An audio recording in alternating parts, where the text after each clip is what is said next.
What's going on, guys? Brian back again with another YouTube video, and today is episode 1 of the Untamed and Uncut Sports Podcast.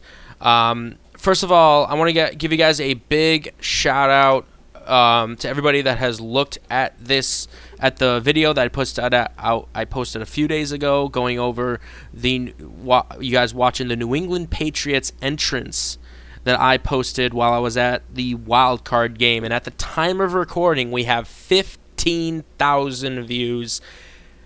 Again, absolutely unprecedented. I am so excited for this. Thank you guys so much. I went from 18 subscribers from when I posted that video to 60 at the time of recording. So I'm going to try to give you guys as much as I can going forward and see where it takes us, and I hope you guys are here with me throughout this journey. I will also be live streaming a little bit later on tonight. I am unsure what I'm gonna do. I might do some Madden because I did do some playoff promo stuff, so I am gonna be probably gonna do that, play some quick online games, and then I'll probably go to either Halo and just do like a casual legendary run, or I will continue my lasso run. I will have my Twitch channel I'll have my Twitch channel link in the description down below, so you guys can check it out. But let's get on with the very first episode of the Untamed and Uncut Sports Podcast. So what we're gonna do is today we're gonna talk about the entire wild card round. We're gonna break every single game down, and then we are also going to predict and preview every single divisional round game for this week. Again, we're gonna go in order from first game to last for the wild card round and the divisional round. So why don't we get started with that? Let's start with the first game of the playoffs. It was the Los Angeles Rams taking on the Carolina Panthers. This game was a lot closer than I think anybody expected it to be, despite everybody knowing that the Panthers did beat the Rams in Week 13. That was more attuned to Matthew Stafford. I think he had like 2-3 turnovers that game, which Carolina took advantage of every single play, every single time that they turned the ball over. This was a little bit of a different story. Now, it does focus on the same person, being Matthew Stafford, but the story was different. This went from him to just being undisciplined with the ball to he's dealing with an injury. Because if you guys remember, he smacked his hand and it was bleeding. And apparently there was a rumored sprain in that throwing hand. So now he is expected to be good to go against Chicago, which we'll get to that later on in the divisional. But this injury, this quote-unquote injury from Matthew Stafford, did play a big role in this game and why Carolina was able to stay in this game, because he just couldn't hit his targets. I think he threw an interception, and Carolina was just taking advantage of it every single time. So kudos to them. I think they showed incredible fight, and I think Carolina has got something going over there. Bryce Young is going to get his 5th-year option, so he has next season, and I believe his 5th-year option after that. So 2 more seasons for Bryce Young and Carolina before they decide on whether to sign him to a big extension, which if he keeps this up, he will get a big extension from the Panthers front office and David Tepper. So who do I think the MVP of this game was? I think the MVP was Puka Nacua. This dude just could not be stopped. 10 receptions, 111 yards, 1 touchdown. Also a big shout out to Jalen Coker. This guy is something.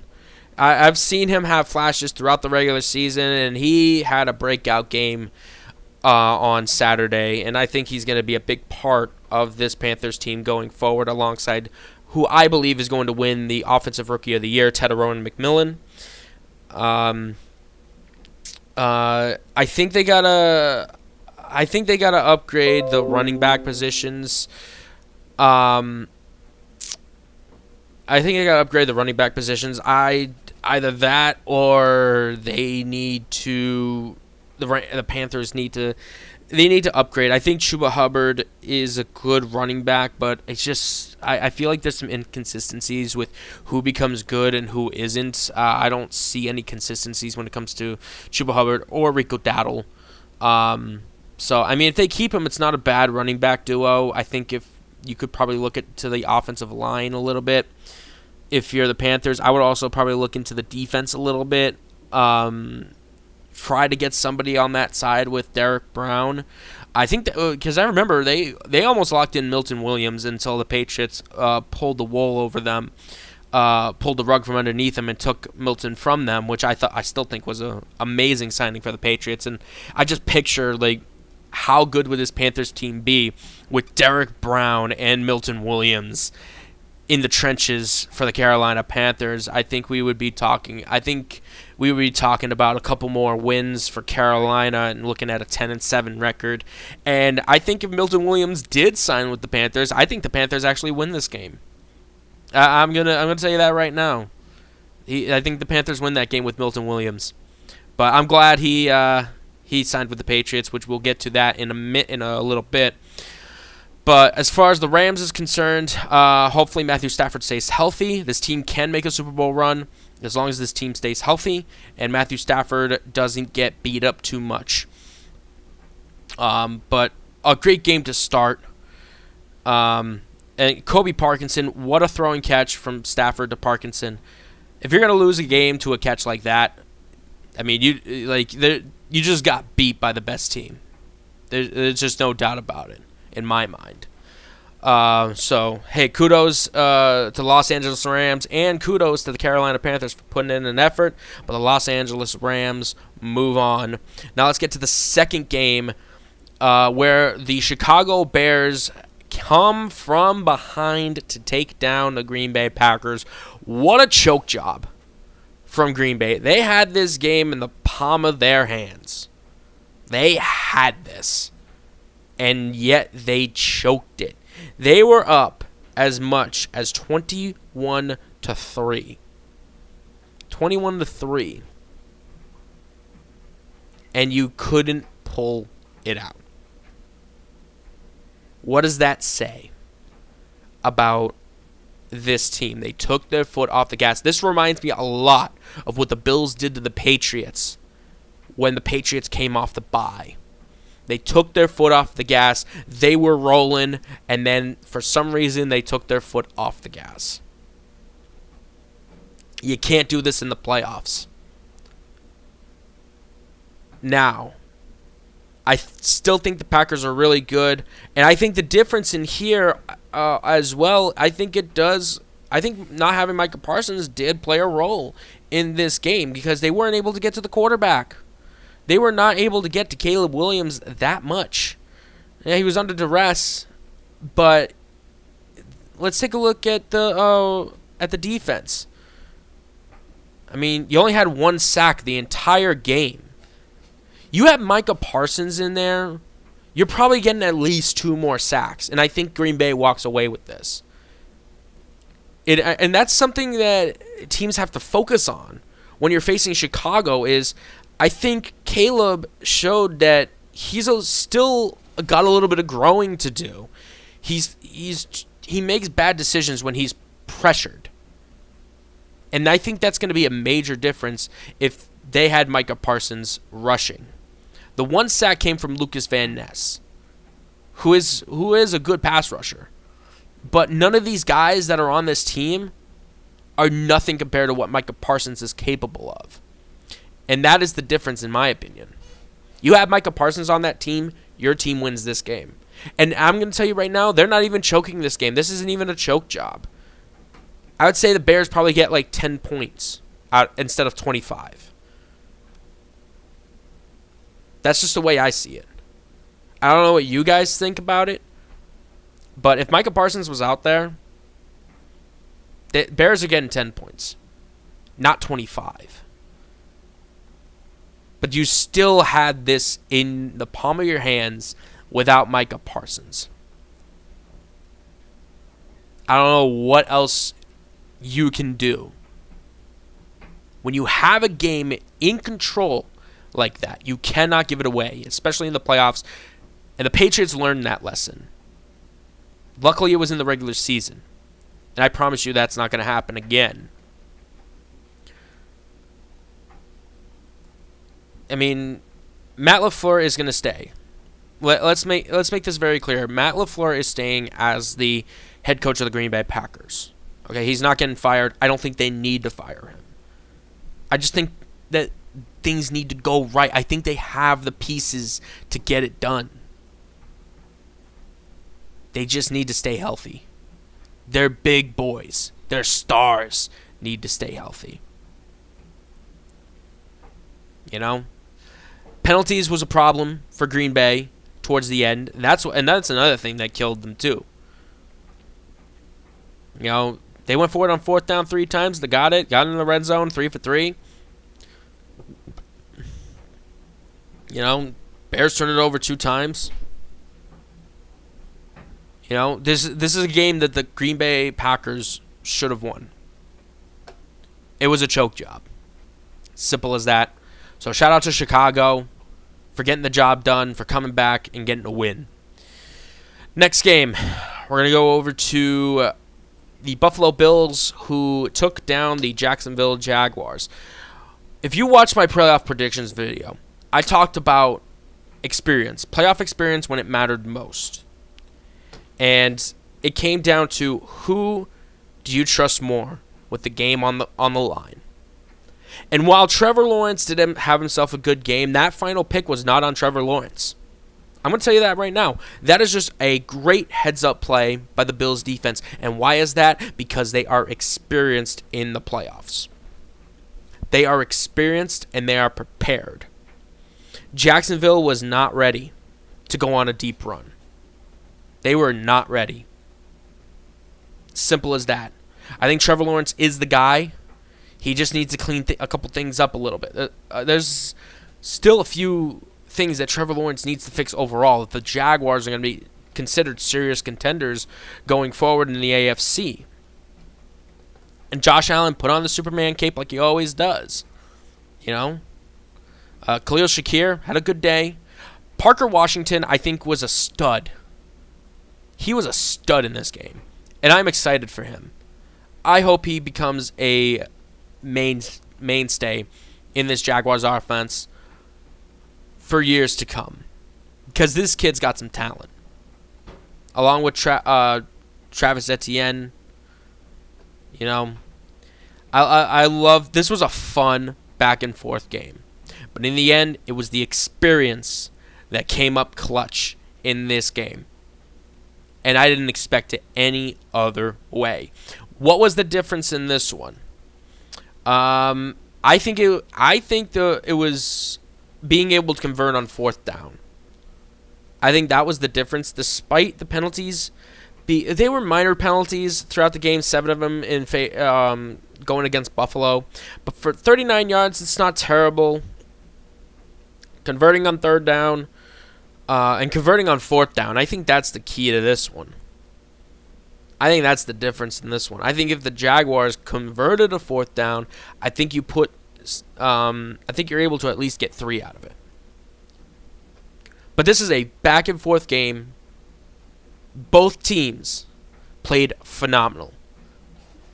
But in the end, it was Josh Allen and that Buffalo defense that stepped up to get the job done. And that is atoned to experience. So congratulations to the Buffalo Bills. You head on to Denver. Jacksonville, time to go to Cancun. Now, I wasn't able to watch a lot of this game. I was able to pay attention to the beginning, so if I'm a little off, I do apologize.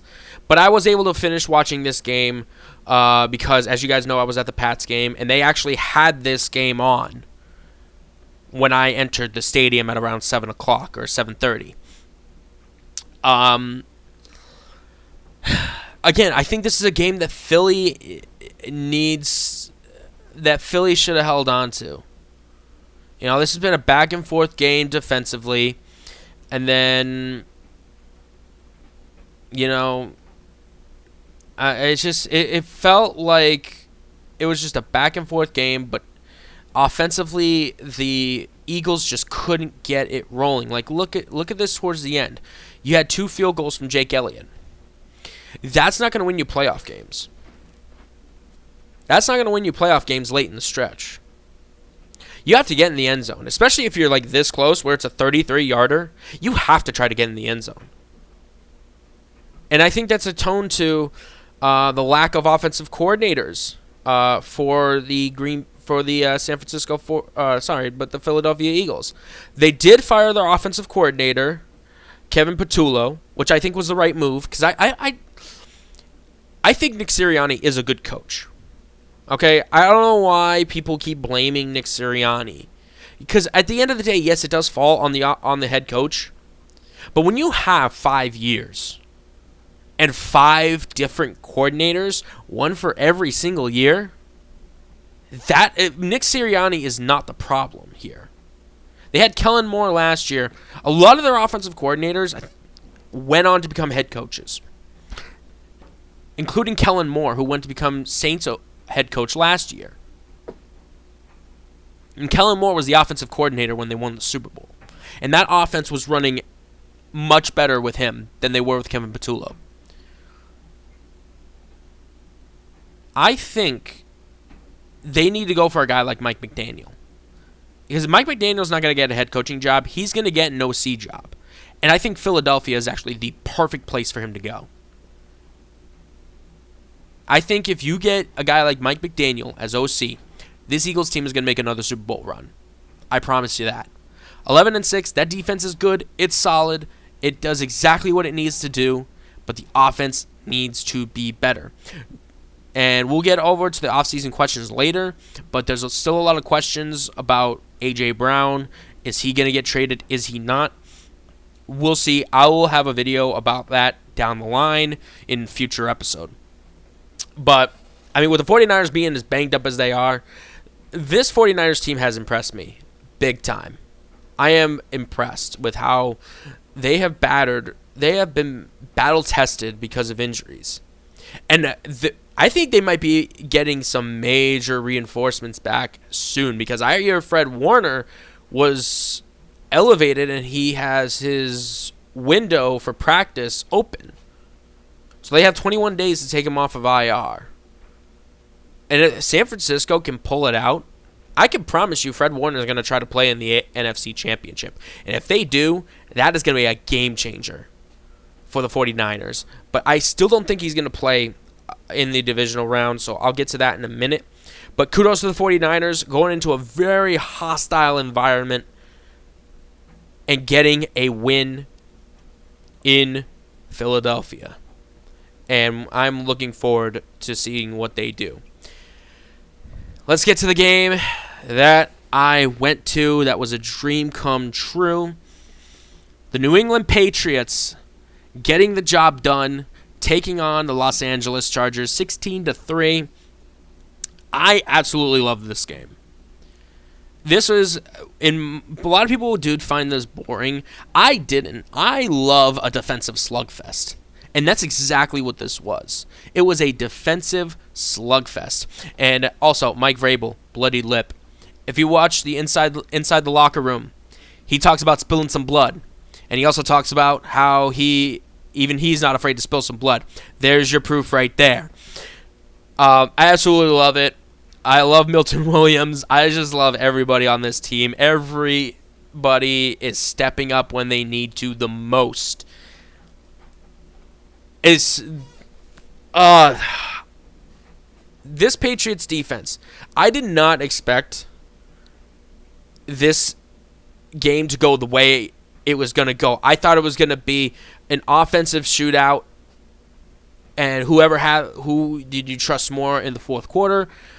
This ended up being a defensive slugfest, and for the Patriots to make a 180 and have your defense be your strength, I think that's a testament to how versatile Mike Vrabel is at adjusting in the middle of the game. This was good. I mean, Odafe Owe, they picked him up from the Ravens, 3 sacks. He was outstanding. Milton Williams, 2 sacks. He was outstanding. Mondre came up big. Drake May, made big plays towards the end because both teams struggled in the first half. Let's get that right. Offensively, both teams struggled. The Patriots were able to move the ball a little more efficient, obviously, but that was more towards the fourth quarter. That's where most of these passing yards you see from Drake May are coming from. They come from the fourth quarter. If you watch this game and you watch the numbers, these guys if you looked at all the numbers, the team numbers, between the Patriots and the Chargers, they were deadlocked most of this game. It was the epitome of a 50-50 matchup because you didn't know what was going to happen until Drake May threw a dot to Hunter Henry to get it done. And shout out to Andy Borregales. I got to give a quick shout out to him. At the beginning of the season, Andy was one of those guys that was a rookie kicker. He was missing a lot of kicks during the preseason and even the first couple weeks of the regular season. They're like, here we go again. This guy sucks. And I was even on that board too. But after the Carolina game, after that Pittsburgh game, he stepped up and has been phenomenal. I think he's only missed one kick since week 3. 1 or 2 kicks since week 3. I could be wrong, but Andy Borregales was a difference maker in this game because you were able to produce points, still get points on the board, extend leads, and then eventually that comfort led to a touchdown for Hunter Henry. Absolutely incredible game. I think the difference in this game defensively was third down. The Patriots were able to move the ball a lot quicker on third down. Chargers could not get anything going on third down. And that, I think, was the difference in this game. A lot of sacks in this game. I think it was like 11, 12 sacks in total for both teams. This was a phenomenal defensive game. And I think we're going to get more of the same next week against the Texans. And I'll get to that in a minute. Now let's head over to the final game. The Houston Texans stepping up in another defensive slugfest. But the big difference here is that the defense was able to score not once but twice. Twice. This Texans defense scored. And that's something the Patriots have to look out for. I guarantee you, Mike Vrabel is gonna emphasize protect the ball, especially the Drake May, because C.J. Stroud fumbling 5 times is absolutely inexcusable. Completely inexcusable. The same thing this Pittsburgh team did to the Patriots, they did to the Houston Texans, except the difference is that those turnovers, the Texans were able to turn was able to turn it around and still get the win. Pittsburgh, they got the win over the Patriots because of turnovers. But this is something that the Patriots have to take control of. If C.J. Stroud is going to be fumbling the ball this many times, you have to get on the ball. You have to get on the ball. Like, look at this. C.J. Stroud fumbled 5 times and lost it twice. He recovered it 3 times, which is great. But I can guarantee you that these guys have this locked in. These fumbles are key for the Patriots. And I guarantee you, if he fumbles 5 times, the Patriots are going to get 3 or 4 instead of 2. You know? I mean, if this is Aaron Rodgers' last game, this guy's a definite Hall of Famer. I have nothing but respect for Aaron Rodgers. I really don't care what you guys think. And also, Mike Tomlin is out. He stepped down as Pittsburgh Steelers head coach. Who is going to be the next head coach? I will actually have a video going over. I'll have this in another episode, probably next week, going over head coach openings and who is the best fit for each team. So I'll have to wait and see. But if this is going to be how sloppy that this offense is going to be, I think the Patriots are going to win this one. I am jumping the gun here. I think the Patriots are going to win this one if they can get to C.J. Stroud. And I'll get to more in a bit. But congratulations to the Houston Texans for getting a dominant defensive road W. So now, let's go to the big main event. The divisional round. We're going to preview every single game. Excuse me. I got a drink of water here. And we're going to go game by game. And we're going to break it down each game. Let's start with the first one. Saturday at 4:30 on CBS. Jim Nantz, Tony Romo calling this game. They're going to head to Denver to take on the Buffalo. They're going to Buffalo Bills are heading to Denver to take on the Broncos. Here's the thing with Denver. I love their defense. Absolutely love Denver's defense. And this could be a scenario where Denver's defense completely dominates. I do see a scenario with that. However, the offense that is run by Bo Nix, I don't trust it at all. I don't think that offense is capable of winning a championship, nor do I think it's capable of making a deep playoff run. That's the difference for me. If they were having moderate success, I would give this win to Denver. But I'm not giving it to Denver. I'm giving it to Buffalo here because, again, I think that defense is going to be all over that Denver all over that Denver offense. I can't see a scenario where Josh Allen and Bo Nix are slinging it blow for blow. I don't think Bo Nix is that quarterback yet. He can be that quarterback, but I don't see it yet. I haven't seen it this season. I think I need to see it on a consistent basis because we've seen quarterbacks duke it out. Because I think Trevor Lawrence has the ability to sling it against Josh Allen, and I think he did show that a little bit. Just needs a little more experience. I think Trevor Lawrence is capable. I think if the Tennessee Titans can build it right, I think Cam Ward can do it. I think Cam Ward is capable of doing it. Call me crazy, but I think if we put Cam Ward on the Denver Broncos team and build around him a little bit more, I think he can sling it. I think he could. That's my hot take this game. I think if we put Cam Ward on Denver, I think you're going to get better performance out of him than Bo Nix. Tell me what you think about that in the comments down below. Am I a delusional fuck, or am I talking spit, or am I talking something here? I would like to hear your comments about that. But this game is going to come down to who do you trust the ball more with in the fourth quarter. And I am going to trust Josh Allen at the end of the day. I'm always going to take Josh Allen over Bo Nix.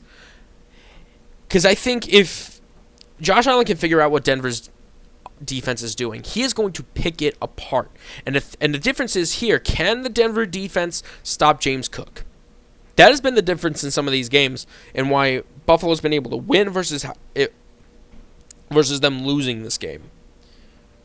And I think that James Cook is going to have some moderate success, and I think that's going to be enough for Buffalo to pull it out and get a win in Denver. Give me the Buffalo Bills to move on to the AFC Championship game. Now let's head over to the second Saturday night game. On Fox, Kevin Burkhardt and Tom Brady will be on the call for this one as the San Francisco 49ers take on the Seattle Seahawks. I talked about this a minute ago. Fred Warner got his practice window opened. Do I think he's going to play? No. I don't think he's going to play. However, just a couple minutes ago, as I just opened this up, they're not ruling out a return this week. Let's have a look at this. Let's actually have a look at this. real quick, because this is actually just breaking as I'm recording this. So why don't we have a look? Let's take a look at this article by Nick Wagner. One day after his 21-day practice window was open, San Francisco 49ers linebacker Fred Warner made it clear Wednesday that he hasn't ruled out returning from a fractured and dislocated right ankle as soon as Saturday night. Upon opening Warner's practice window Tuesday, 49ers head coach Kyle Shanahan said it was done with an eye toward a return in the NFC Championship should the Niners beat the Seahawks in the divisional round. This would be a huge get for the 49ers. If this is the case, I could see in a scenario where the 49ers win this game. Because if you guys watch football, you guys need to understand how much of a beast Fred Warner is. He's probably the best linebacker in all of the NFL, in my opinion. He is a game changer, and he is a dog. And the fact that he's going to come back possibly in the divisional round, especially after George Kittle landing on IR, which totally sucks. I wish him a speedy recovery. But I think you're taking a return for... I think if you're losing George Kittle and gaining Fred Warner, I think you're taking that as a win if you're a 49ers fan, though you do wish you had both of them, because I probably would have for sure picked the 49ers. But with George Kittle out, and potentially Fred Warner coming back, I have no idea.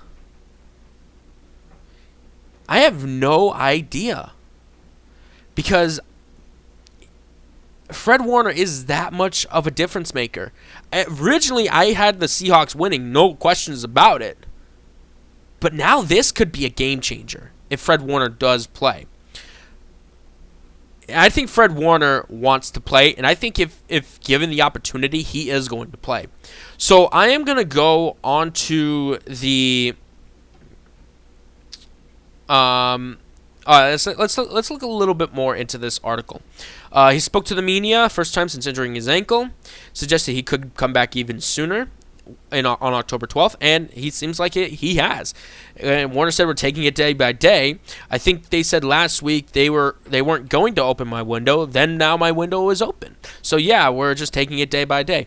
So I think the progress that Fred Warner has made it very clear that he is close to a comeback. And if the 49ers win this game, Fred Warner is for sure coming back. 100%. There's no doubt about it in my mind. The question is, does he play this weekend? I would love it. I think it would make this game way more interesting if Fred Warner played. Getting him back is a big get back for the 49ers. He said, let's just continue on with this article. If Warner's return must wait, the onus will again fall to veteran Eric Kendricks to start at middle linebacker with Garrett Wallow, who replaced injured weak side linebacker, the Will, D. Winters, with an ankle last week and could start again.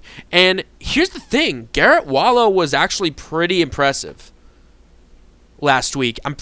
He was pretty solid last week against the Philadelphia Eagles. He had 11 total tackles, 5 solos, and 6 assists. That is a solid number for a weak side linebacker.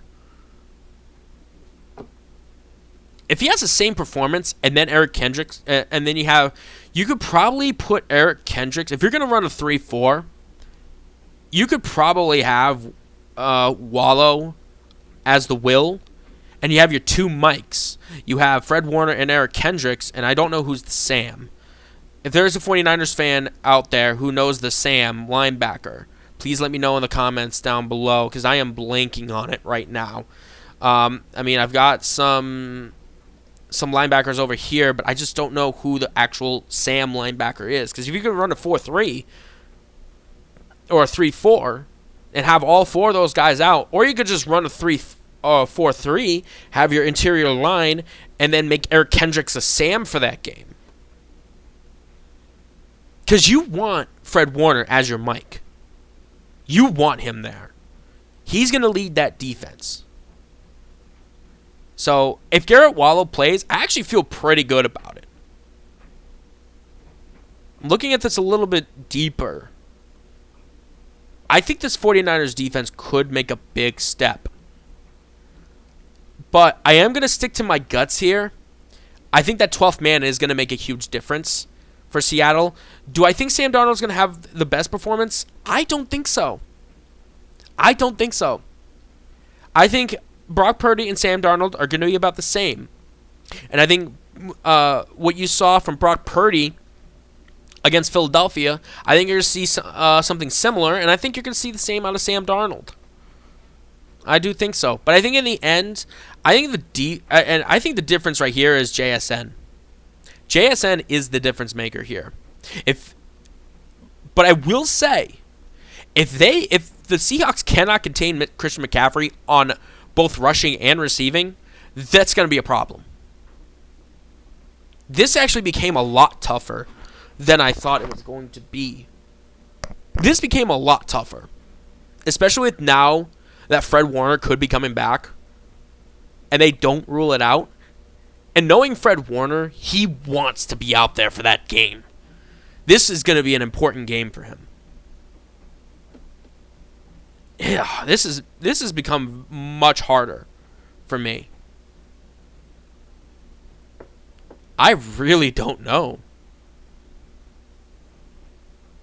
But I'm going to stick to my guns here. I think... Let's see. Let's take a look at here. DeMarcus Lawrence, he's going to play probably. Tariq Woolen, he's probably going to play. Trent Williams probably going to play. D. Winters might play. I think he's going to be more of a game-time decision. Yetur Gross-Matos. I haven't heard of this guy in a couple years. I hope... we'll see. It just sounds like a good team. Yeah, it's just a lot of guys could come back. Oh, this is so hard. This became a lot harder than I thought it would be. Oh, God. I'm going to stick to my guns here. I'm going to take the Seahawks to win this one. I think the 12th man at the end of the day is going to make a huge difference. They call it the 12th man for a reason. Let's not discredit that. And I think that's going to play a major role in this game. I think Brock Purdy's going to struggle. And I think that defense is going to have trouble communicating, especially if Fred Warner's not out there. If Fred Warner's not out there, Seahawks are 100% taking this game. I think if Fred Warner is playing, I think this is going to be more of a 50-50 matchup. But I still think the Seahawks are going to walk away with a win here. Give me the Seahawks to move on to the NFC Championship. Sunday, 3 o'clock, ESPN, Joe Buck, Troy Aikman on the call for this game. This is going to be... You thought that the Patriots-Chargers game was a defensive slugfest. This one will be even more so, in my opinion. And here's my difference now. Nico Collins, I saw that play. That looked like a brutal head injury. I feel so bad for Nico Collins. Because he has been one of my favorite wide receivers the past couple years. Because I think he's just so underrated and he's so good. And I think he would be a number one in most teams. Like, he would be a number two in New England over Stephon Diggs. Under Stephon Diggs. Let's just get that right. I don't know. But I love Nico Collins. It doesn't look like he's going to play. And, having Robert Spillane, having Harold Landry back, those were huge differences for the Patriots. Justin Watson in concussion. So wide receivers are a little shot right now. Christian Gonzalez has a concussion, though at the time of recording, he did return to practice today. He was just in a red non-contact jersey, so I do expect him to play. Tonga, I hope he comes back because this guy is a big difference maker in my opinion. And Alex Austin could come back too. So some cornerback depth could be in the play here. Joshua Farmer and Matt Collins could come back if the Patriots win next week. If the Patriots win on Sunday, they'll probably get Matt Collins back, and that would be a huge get for the Patriots as well. Getting healthy again. I wonder if this was more of a precautionary IR stint because maybe he was out for a few weeks, and they're like, all right, let's just put you on IR and see how you feel. Joshua Farmer, I am unsure what his situation is. I can't remember when he went on But when they call him in, he's been good in the run game. And has been a solid pass rusher as a fourth guy. So he's been solid. No Tank Dell. I think that's another big difference is that they don't have Tank Dell. They haven't had him the entire season. And he has been done. I think this game's going to come down to who has the ball and who do you trust more. I get it. I'm repeating myself. But these games are so close that that's pretty much what it boils down to. Who is the better quarterback in that situation? I'm taking Drake May at the end of the day. And one thing I noticed about Houston, they play a lot of zone. Drake May is really good at picking off zone coverage. That's another thing for me. They're really good at picking off zone coverage. If they can figure that out, they're going to dink and dunk, and Drake May is going to sling it to where like Danielle Hunter and Will Anderson Jr. they can't get to him. And I think that's going to be the key here. But if the Patriots can get this run game going, this is going to be a major difference. If the Patriots can get the run game going, this could turn into a blowout.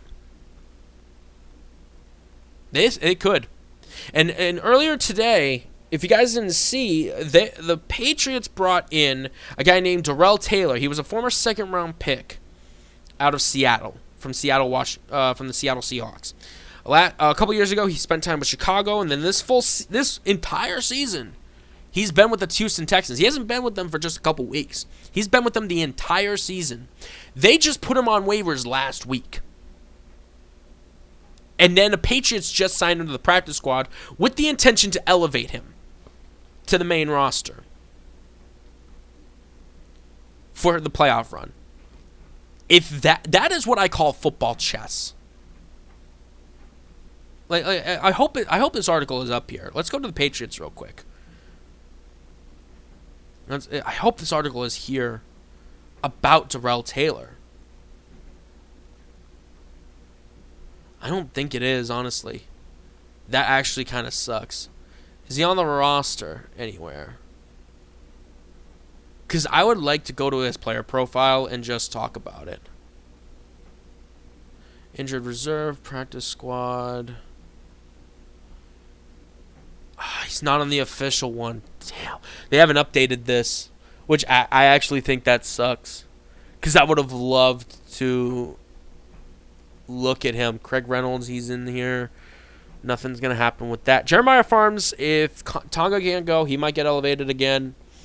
Miles Battle got brought back. Shit. All right, you know what? Let's see. Let's go over to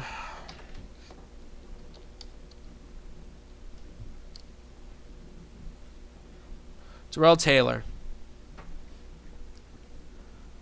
Yeah, he's on the Patriots over here. They just released him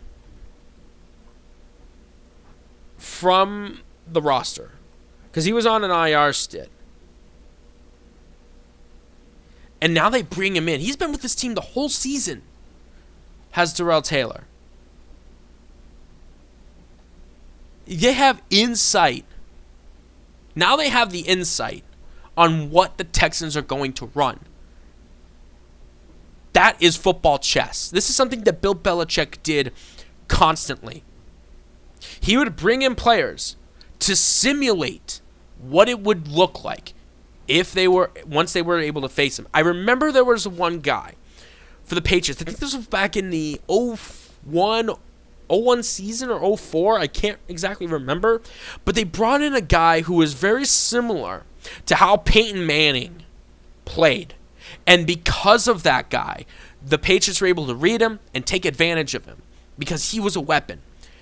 Darrell Taylor could simulate a guy like he could simulate a guy like Will Anderson Jr. or Danielle Hunter, and he can even give you insight to what the Texans do. This is a huge get for the Patriots. Whether he stays for the entire playoff run, I am unsure. But for this week, this guy is going to be a major player this week. And I hope that he is on that field and sacks C.J. Stroud. If he does, what a story that would be. I would be jumping for joy. I would actually be doing cartwheels for once, which I might bust my head doing, so I might think twice about that. But what a get for the Patriots, at least for this week. I don't know what's going to happen going forward, but if he becomes a major player in this playoff run, I could see a scenario where the Patriots sign him to an extension, and he is rotated out as a backup defensive end. So I am just totally excited for this guy. So let's go on to the final game, and then we'll close it out here. Also, give me the Patriots to take down the Houston Texans. So let's get to this last game. 6:30 on NBC. The Los Angeles Rams traveling to Chicago to take on the Bears. I mean, this is gonna be a good way to close out the season.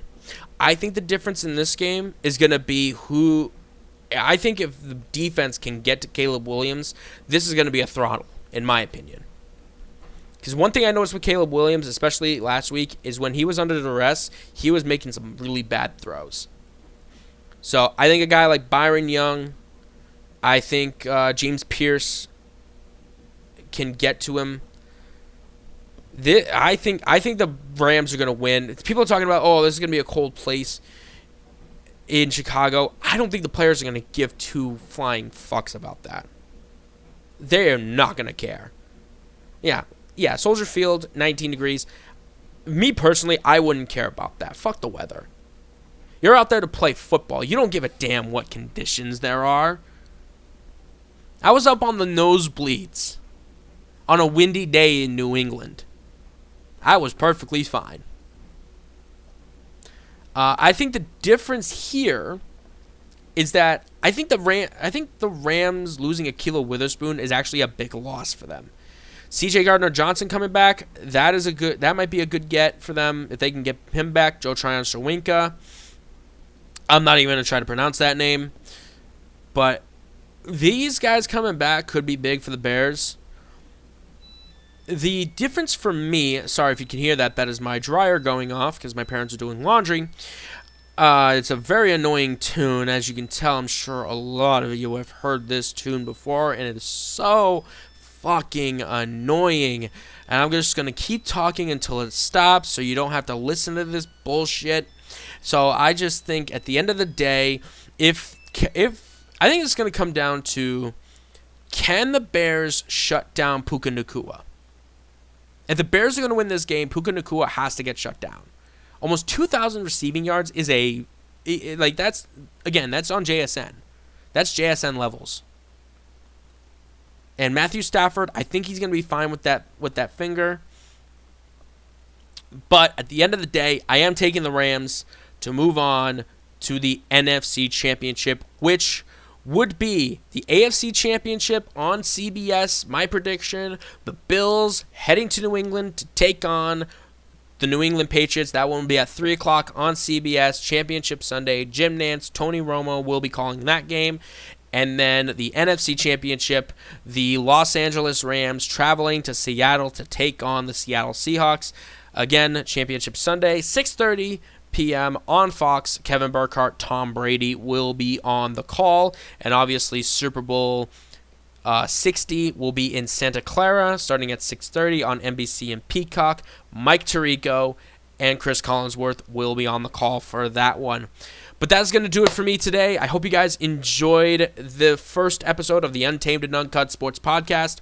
I will be back on Friday to go over MLB offseason moves. I will also break down the stuff with Alex Bregman. And I will also react to Ranger Suarez signing with the Boston Red Sox and any other moves that happen over the course of the next couple days. Again, I do appreciate everybody who would watch the Patriots entrance. We have reached over 15,000 views. I am so excited for that. Thank you guys so much for that. I will leave my Twitch channel in the description down below, as I will for every video going forward, as I will be going live later on tonight with either Madden or Halo. I might do a little bit of both. We'll see. I'm not going to do Lasso tonight like I did last night. I'm probably going to take a break from that and just try to do a legendary run. I don't know which Halo I am going to play yet, but I will decide that. And maybe I might get some multiplayer games in for both Madden and Halo, so we'll see. But I appreciate you guys tuning in. Please leave a like and don't forget to share and subscribe so you don't miss out, and click the bell notification so you don't miss out on anything, any of my posts and videos. And I hope to see you guys in the next one.